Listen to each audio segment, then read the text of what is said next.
ममता के अनमोल खजाना कबो न दिल से तेजा। ममता के अनमोल खजाना कबो न दिल से तेजा।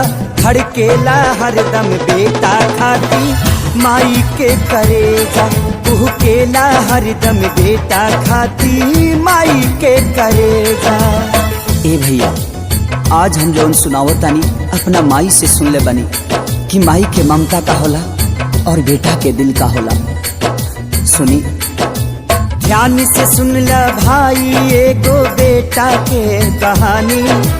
मनमोहनी के जाल में पड़ के कैलस बड़ा नादानी। भैया, जब वो कोठा के लड़की से वो लड़का के प्यार हो गई तो वो कहा शर्त रखलस। सुनी हमसे कितना प्यार करेला साबित क के देखावा। काढ़ी करे जमाई के हमारा खातिर ले आवा। लड़का कलस बस इतना छोटा सा बात। प्रिया जाल में फंस के तब ऊ घर पे कमीना आइल। काहे मुंह झुराइल तो हर हो खबर लाल बुखाइल। ओ माई के ममता तो देखी। वो माई थाली में खाना परोस के वो लड़का के इंतजार में दुआरी पर बैठल बड़ी। आ कहली का बाबू एने ओने के घूमल छोड़ा अपन देह सहेजा। एने ओने के घूमल छोड़ा अपन देह सहेजा। कुहकेला हरदम बेटा खाती माई के करेजा। धड़केला हरदम बेटा खाती माई के करेजा।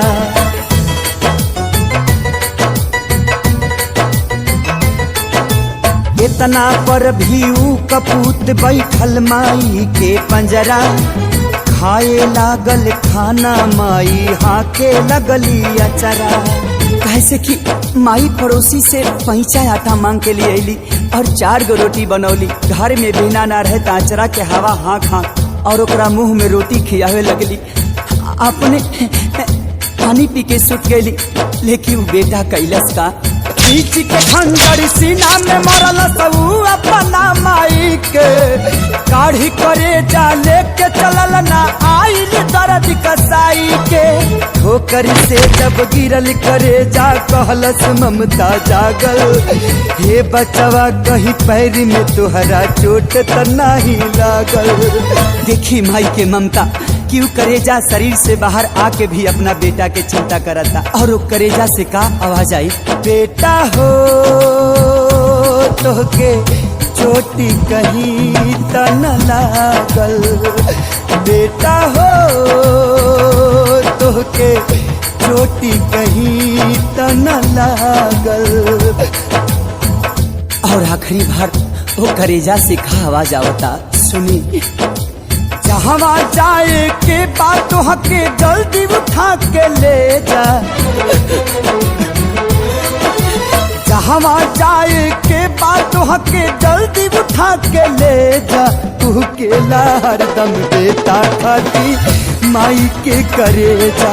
तू केला हरदम बेटा खाती माई के करेजा।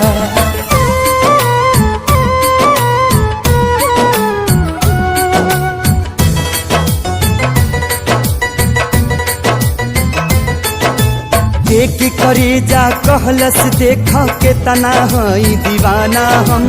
तुहरा खातिर माई के भी कैनी याद बेगाना हम। ठोकर मार के कहलस उल्टा कैसन बाड़ा लाल हो। हवस के भूख में पड़ के माई के कैला हालाल हो। आज तलक न देखनी तोहरा जैसन पूती कसाई के। हमर कहो खब पापी जब न भैला अपना माई के। कहियो तू हमरो के छोड़बा सटकल तोर भेजा। कहियो तू हमरो के छोड़बा सटकल तोहर भेजा। तू केला हरदम बेटा खाती माई के करेजा। धड़केला हरदम बेटा खाती माई के करेजा।